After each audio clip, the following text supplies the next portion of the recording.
I see you picked pathway 2. Are you excited? I have something special for you on this path.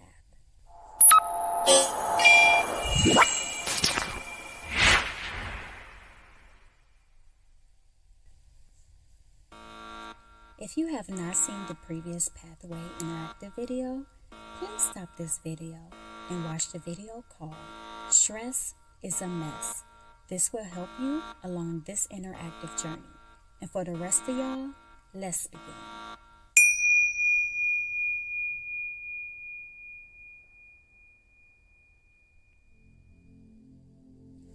So let's cover distress in this video now. Some of us know that stress can cause mental storms in us that can become very detrimental to our health overall, especially the mind. Different types of stressors can produce different kinds of effects, but some stressors produce cognitive, emotional, physiological, and behavioral changes that can harm our psychological health. Examples of detrimental cognitive changes include worrying, loss of concentration, memory loss, inability to make decisions, and other mental changes. Speaking of mental changes, let's focus on that part for now, okay? Mental changes mean that an alteration in mental status refers to general changes in brain function. You can have poor regulation of emotions, unusual or strange behaviors, defects in judgment or thoughts, and disruption in perceptions. And with all of that, you can start to manifest mental disorders that affect your life and your loved ones around you. Being more emotional than usual can change how you function or behave in your world. These behavioral changes, such as frequent arguing, poor work performance, overeating, or undereating, usually create vicious cycles that amplify stress reactions. I mean, just think about it. Unhealthy behaviors and lifestyles, many related to stress, are believed to account for many premature deaths. Even having mood spillovers can be harmful, because if you still stressing well beyond the stressful event, like old hurts or grievances, you can have trouble recovering and keeping the stress going, causing chronic stress. I see most mood spillovers with people who can't forgive past hurts that are warranted. Forgiveness, now some things take a lot of time to get over. I get it. But I am talking about things like they forgot to call you on your birthday, or a minor disagreement with a friend. We sometimes can hold on to things that people have done that caused hurt, changed, or impacted us negatively for way too long. And it hinders our relationships by not letting them thrive in a more positive direction, because we can't get over things that happened or cause some type of tension or stress in our life.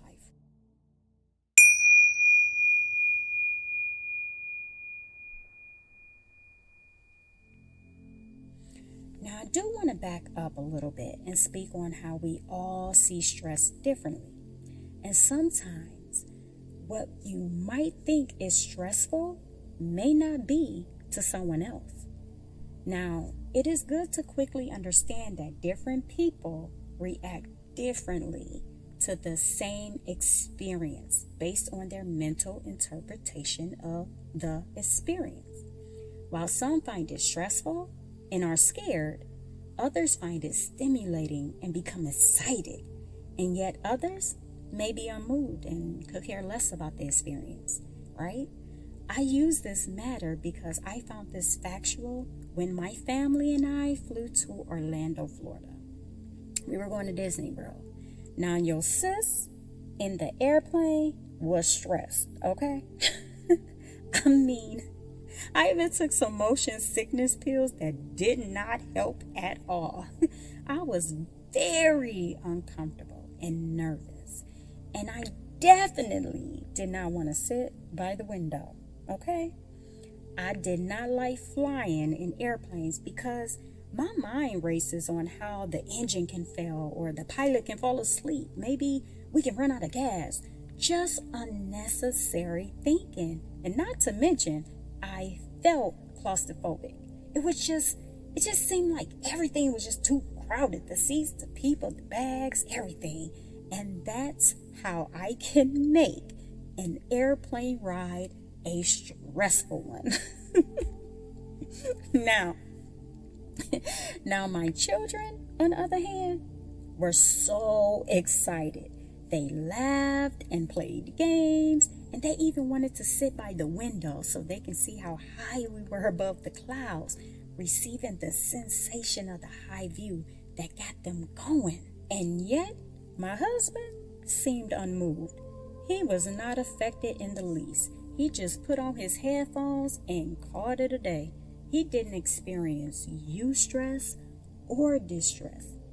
He wasn't stressing at all. I guess he said, I ain't stressing today. He was just so relaxed. This means we experienced this event differently. I was more in distress. My children were experiencing eustress, and my husband did not stress at all. What's the difference between us? It's the way we all interpreted the event. So as we take our breathing break, try to put yourself in one of our categories. Me, my children, or my husband. Which one could you relate to? And have you ever thought about the stress you have encountered on a plane, if you have ever been on one? Think about that.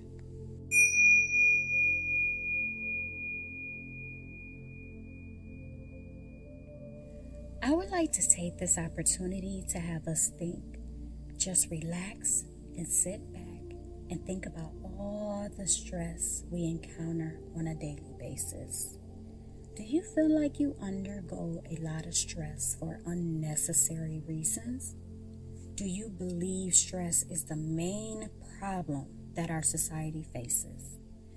Please put your opinions and thoughts and let me know your answers to these questions in the comments below.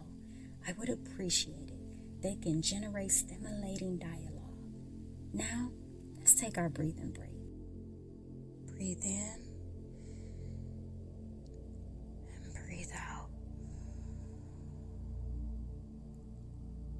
Breathe in and breathe out.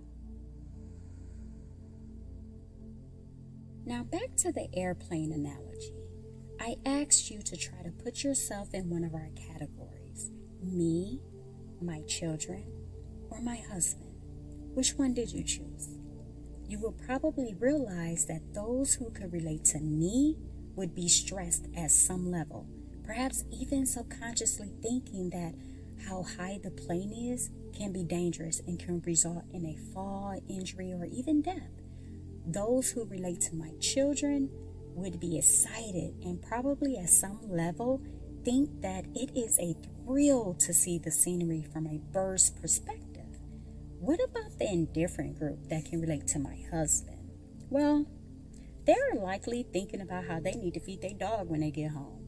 So each group applies a different type of cognitive filter to the event, and as a result, interprets that experience differently. Such differences help to explain why stress reactions to the same event vary from person to person.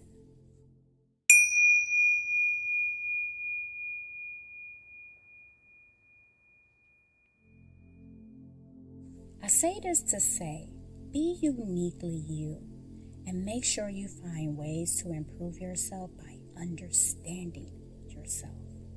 Keep yourself in mind and do not try to finish out life doing things that are not fruitful for you. I know that was a whole lot of yous in yourselves. It sounded a little selfish, right? But this kind of selfishness is healthy selfishness that actually benefits you and others around you. Once you can understand your stress and get a hold of it, it can then become your friend and not your enemy. Here I go again with the use. Now, I know there are so many stress management exercises out there. All you have to do is look them up on the internet. But I truly believe that you know yourself more than anyone else, and everyone is different. Some stress exercises will work for some people and others not too well. To be completely honest, most did not work for me because I found myself stressing out trying to do them frequently and do them correctly, only to question myself, which brought more stress. Until I just introduced myself to life's stressors the proper way and became friends with them. That way, I was not afraid of stress. I successfully invited stress into my life by comfortably setting boundaries, learning how to balance them and not trying to run away from them. So my main goal today is to get us to embrace, but be smart in how we face our stress and stressors in life with stress management by maintaining stress reactions in a healthier way rather than adopting unrealistic goals, like trying to eliminate stressors or stress reactions totally. I have seen that many individuals are most satisfied when they are neither understimulated nor overstimulated for extended periods of time. It's kind of like Goldilocks and the Three Bears. We want our bowl of stress not too hot or too cold, but just right. It's not about being happy without ever dealing with stress, but about being clever when it comes to balancing our stress. So now, what you gonna do? What you gonna do when stress comes for you? But for real, getting back serious, you have many options and exercises to choose from online. But I tried to offer you 2 symbolic actions that I think can get the ball rolling. What do you think? I don't know. Now that's in my head. What you gonna do? What you gonna do when stress come for you? I don't know why, but now it's in my head. Okay, so will it be action 1, my emotional intelligence meter, or action 2, my way to depress my stress? Action 2 is an exercise that I use for my stressful times. I can't wait to see you on the other side. No matter which one you choose, I'll be there. I'll be there. Just call your sis. I'll be there. I'll be there. Just look over your shoulders, honey. I am a mess. I'll be trying to rap. I'll be trying to sing. I'll be trying to do so much. I'll be trying to be a comedian. This is so fun for me. But anywho, I am out. Peace. I love you guys. And please, please, please again, symbolic action 1 or symbolic action 2. Bye.